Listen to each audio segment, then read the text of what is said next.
How to start a social media agency even if you're brand new, even if you've got no experience, even if you have never done this before.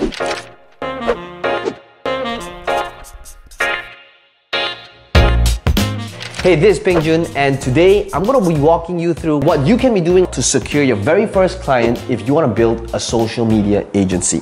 Now, if you take a look at the one thing every business needs, it is more leads, right? Whether a business is in selling services, products, programs, the one thing everybody needs is more leads.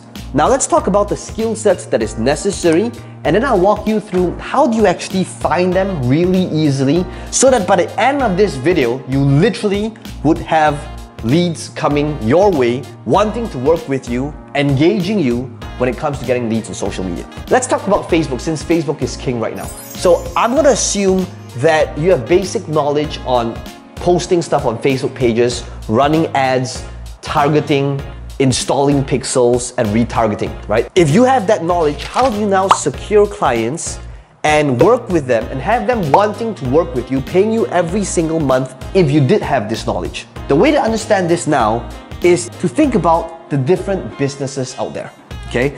Now, I am going to tell you and show you, in fact, that not all businesses are created equal.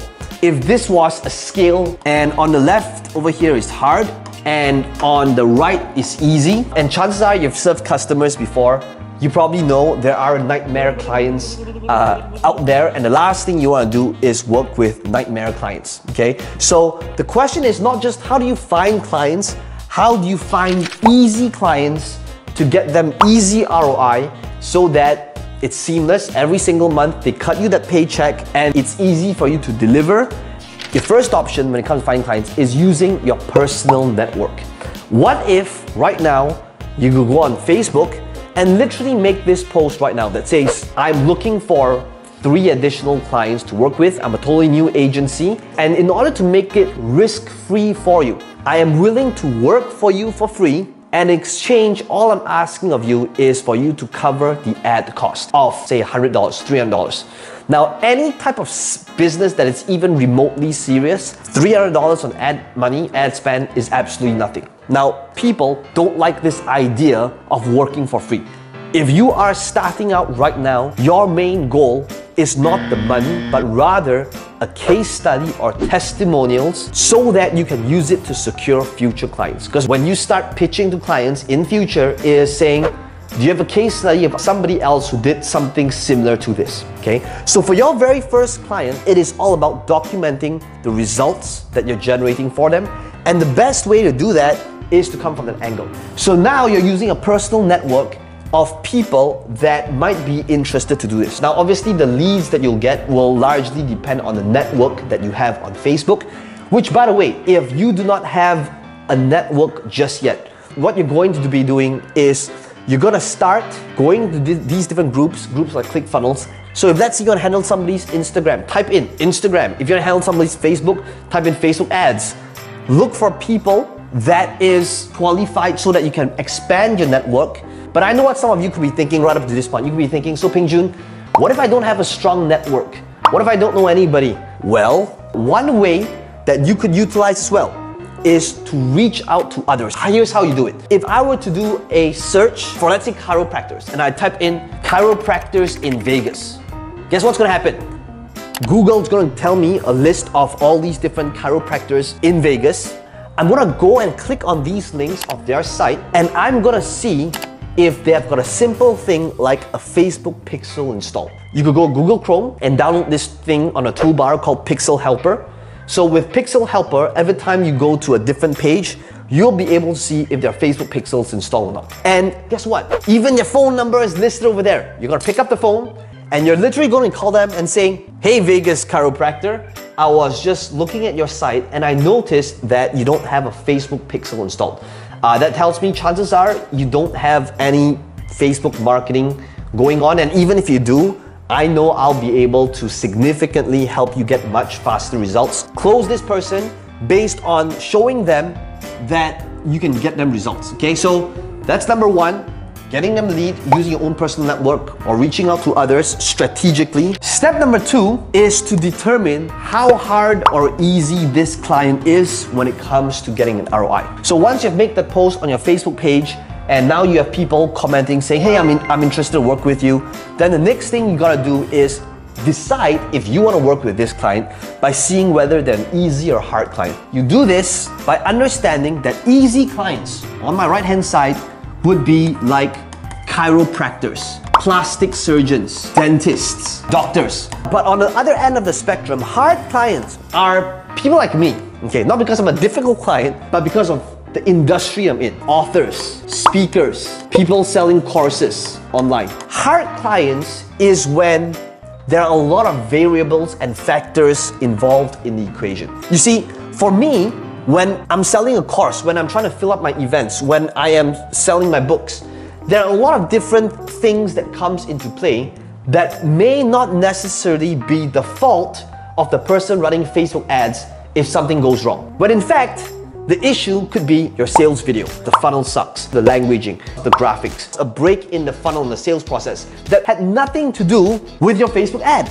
So these are hard clients because there's a lot of things that will be outside of your control. However, if you are able to serve all these different people, doctors, dentists, chiropractors, plastic surgeons, gym owners, you see, all these people are easy clients because if you are running ads for a chiropractor and when somebody walks into their practice, the only thing a chiropractor needs to do is to crack their back. If they walk into a plastic surgeon, it's a nose job, right? There isn't any other variable that would be out of your control running the Facebook ads. So number 2 is once you start getting leads, start deciding whether they are an easy or a hard client. That brings us to number 3. The first thing you got to decide is how much is a typical deal for that business. So let's say a plastic surgeon, one of the most popular things they might do maybe is a nose job, okay? I have no idea how much a typical nose job costs, but let's just say when somebody goes on Google, they're not searching for cheapest plastic surgeon, right? They're probably searching for best plastic surgeon, looking for somebody with the most reviews. And wouldn't it be weird if you came up to me and I was a plastic surgeon and I say, I give really good nose jobs for $100? Wouldn't you be suspicious? So let's say a typical plastic surgery for a nose job is, I don't know, $3,000. And I'm pretty sure there's people who in LA, and it's probably $10,000 and above. So what if you did a really horrible job for this plastic surgeon and you only got this plastic surgeon 5 extra sales for a nose job in a month? That would be an additional $15,000 in revenue. And by the way, this is doing a pretty bad job. If you got this business owner an extra $15,000 in revenue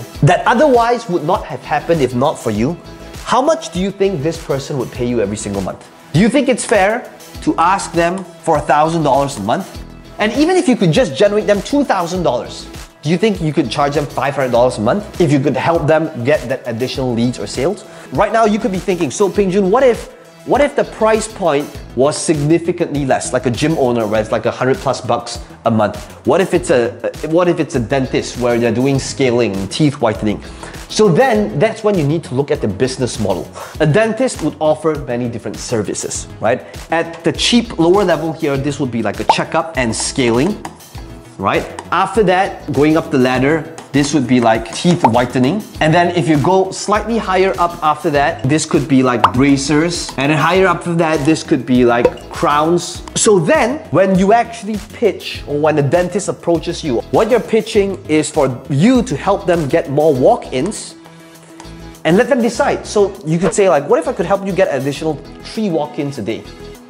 3 walk-ins a day in a month, that would be 90 extra people walking into your practice. Out of 100 people, on average, how many people take up teeth whitening? So maybe they would tell you, okay, 20% do teeth whitening, 15% do bracers, 5% do crowns, right? They're giving you numbers. So you're showing them now that if you could help them get more people walk in through that door, you're now able to project an extra bottom line, additional bottom line of however much that might be. So understand that once you find an easy ROI client where there isn't anything else in the equation that would determine the success of the campaign, That's an easy ROI client. That's number 2. Then number 3 is to help and deliver to this client more walk-ins by literally just creating pages. It could be, for example, a discount coupon for them to get a free checkup for a dentist. Now the dentist could be saying, why would I want to give a free checkup for these clients? The gym owner could be asking you, so why would I want to give a free 5-day trial to people online? And that's when you remind them. That's when you'll say, so out of 100 people, if they came in for that free trial, how many people do you think you can get onto your recurring for your gym every single month? And out of that, how many people do you think can ascend them on personal training? So now as a gym owner, as a chiropractor, they might not be able to see this, but this is when you can actually consult them to show them what the ROI is if you could actually help them get more people. So number 3 is about delivering, but most importantly, documenting that result. Okay, this is how you can compound and get 10 clients that pays you $1,000 every month. That's a $10,000 a month. How do you do this? When you can document the result you create. So let's say you did this for the first chiropractor in Vegas. Do you think you could package this case study and replicate this in a totally different city so that there's no conflict of interest? And you could say, here's how I helped this dentist in Vegas to generate additional 90 leads a month, resulting in $7,000 in sales, and how I can do it for you as well. That is how you secure your first client and build a real business being a social media agency. So by the way guys, I want to hear your comment. Let me know below what your biggest takeaway is if you're actually serious about doing this. What other roadblocks or challenges you might foresee yourself stumbling into. Let me know if there's a particular topic that you'd like me to cover. Let me know in the comments if you're actually serious. That way I'll be able to help you as well. And as always, if you like this video, click on the little bell that says subscribe to be first in line to be notified whenever I create and release a video like this one.